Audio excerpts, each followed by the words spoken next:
Do you feel it? That sudden, almost electric spike of anger when someone tells you to do something? Even if it's a small request. Even if, logically, you know you should do it. The moment the command leaves their mouth, your brain slams on the brakes. You feel a wall go up. Your whole life, parents, teachers, and bosses have probably labeled you. They call you difficult. They call you stubborn. They say you have an attitude problem. But what if I told you that this reaction isn't a personality flaw? It isn't immaturity. And you are certainly not broken. Psychology has a name for this specific reflex. It's called psychological reactance.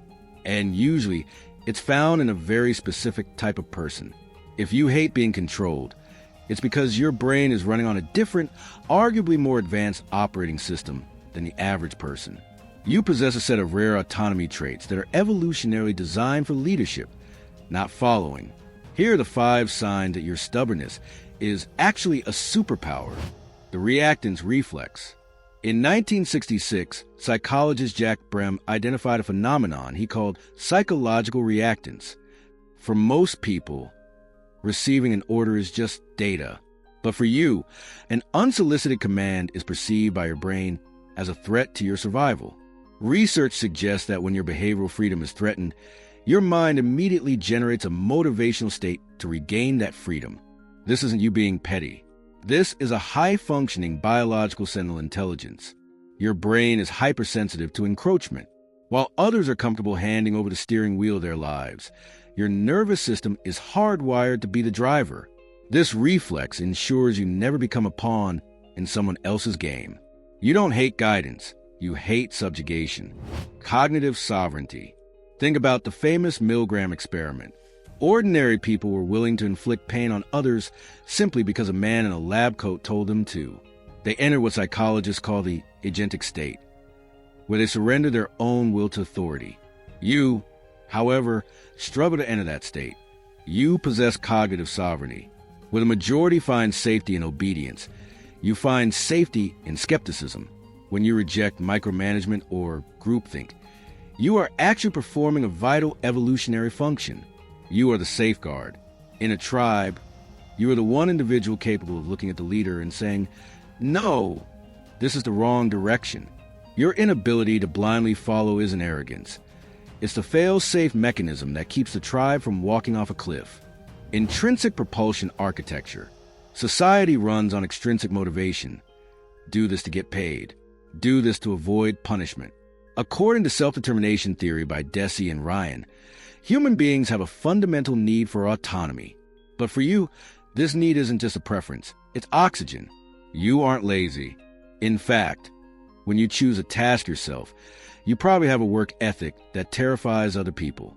You can work for 18 hours straight on a passion project, but you can't spend 5 minutes on a task forced upon you. Your brain rejects dirty fuel, commands, threats, and pressure.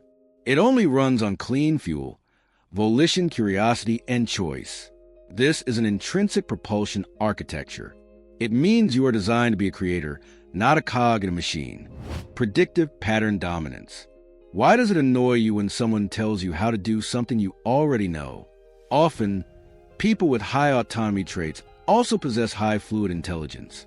Your brain engages in rapid predictive processing. You've likely already simulated the outcome, the method, and the result before the other person has finished their sentence.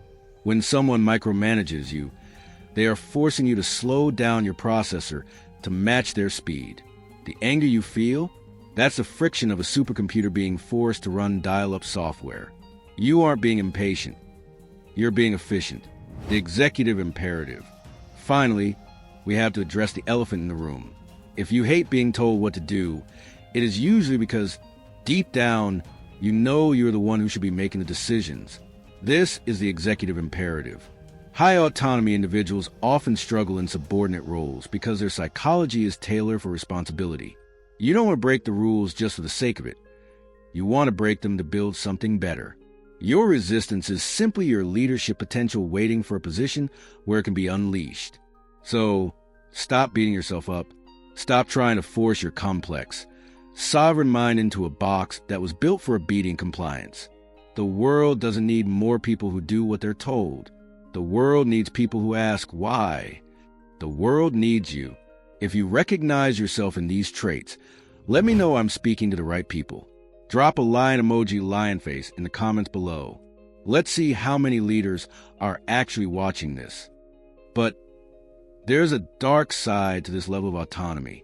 Being a sovereign mind can lead to a very specific type of isolation. In the next video, we're going to discuss the solitude of the high performer and how to handle the loneliness that comes with being the one who refuses to follow the herd. You won't want to miss that. Click here to watch. I'll see you there.